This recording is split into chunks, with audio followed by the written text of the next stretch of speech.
Well, hello, welcome. It's a pleasure to be able to gather together again as we continue our chronological read through of Scripture. When we completed our reading yesterday, a number of things had happened. Judah had risen as leader of Jacob's clan, largely as a result of his actions to save and protect Benjamin. Joseph had clearly come to understand that God had used the previous actions of his brothers to save his family. And Jacob, in a manner of speaking, had his life restored to him, knowing that all 12 of his sons were alive and well, now that he knew that Joseph was alive and well as well. So they were invited by Joseph to move to Egypt. The clan was preparing to make that journey. Now, a couple of things before we get into our reading for today, just some things to notice that might help you as you go along. These are compliments of Steinman in his commentary on Genesis. First, Jacob's family makes their journey to Egypt with both God's blessing and Pharaoh's blessing, very much unlike his grandfather Abraham, whose journey to Egypt was never sanctioned by God. And quite frankly, the Pharaoh at the time, well, eventually threw Abraham out. It was not was not anywhere near as welcoming a situation. Notice also that Jacob's family is going to acquire land in Egypt pretty much at the same time that everyone else is losing their money, their livestock, and finally their land and even themselves to Pharaoh. So those are some interesting things that are going to be going on in our readings today. So at the beginning of our reading, Jacob is going to stop at Beersheba on his way to Egypt. You might remember Beersheba from before. His grandfather, um, his grandfather Abraham had worshipped there, and his father Isaac had worshipped there. Jacob likely was a little bit uncertain about leaving the promised land. Surely, he recalled that God had told his grandfather Abraham that their descendants would be enslaved in a foreign country. Could this be the start of that?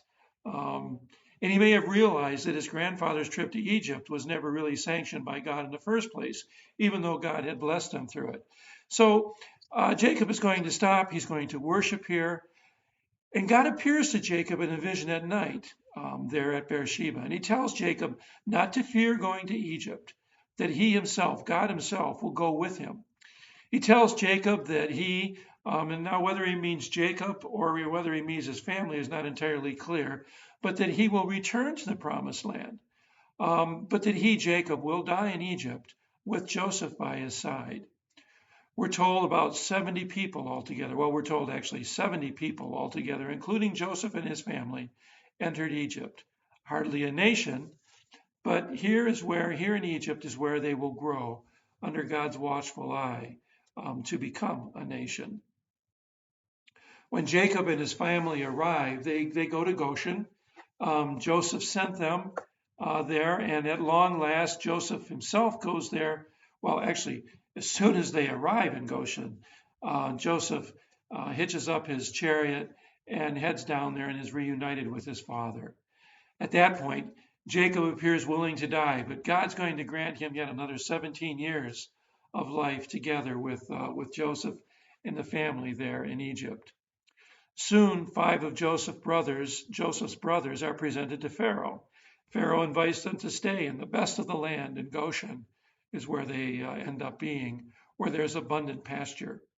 Jacob is presented to Pharaoh, and Jacob blesses Pharaoh, which indicates a greater and lesser, that Jacob is greater than Pharaoh. Pharaoh seems to understand that it's a good thing to have Jacob, a man so blessed by God, in his country. Not to mention that Pharaoh would have been very impressed that Jacob was 130 years old. The famine in all the area continues. People are forced to buy grain from Pharaoh, who had it stored according to Joseph's advice. The time came when they ran out of money to buy the grain. So instead, Joseph began to exchange grain for rights to their livestock. So eventually all the livestock in Egypt came to belong to Pharaoh. When their livestock was gone, then Joseph exchanged grain for the rights to their land and actually for the servitude of the people themselves. Having thus saved their lives by providing them with grain, a lasting law was put into place that a fifth of everything that was produced went to Pharaoh, for the people, the land, and all the animals belonged to Pharaoh. The only people to escape that burden were the priests of Pharaoh.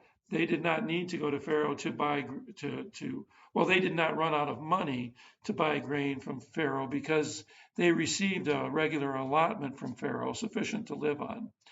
And then also Jacob's family, who we mentioned earlier, was actually acquiring property at the time that everyone else was losing it. Jacob's 147 years old now, 17 years have passed by. He knows his end is near. So he calls Joseph to himself and he makes Joseph swear that that Jacob will not be buried in Egypt, but that he will be returned to Canaan, buried with his family. Joseph agrees with this, and this is when we leave, or when we end our reading for today. Well, may God be with you and bless you as you do our reading for today. It's always edifying to hear of God working among His people in those days, and to think of how it is that He works among us even now. May God be with you and bless you.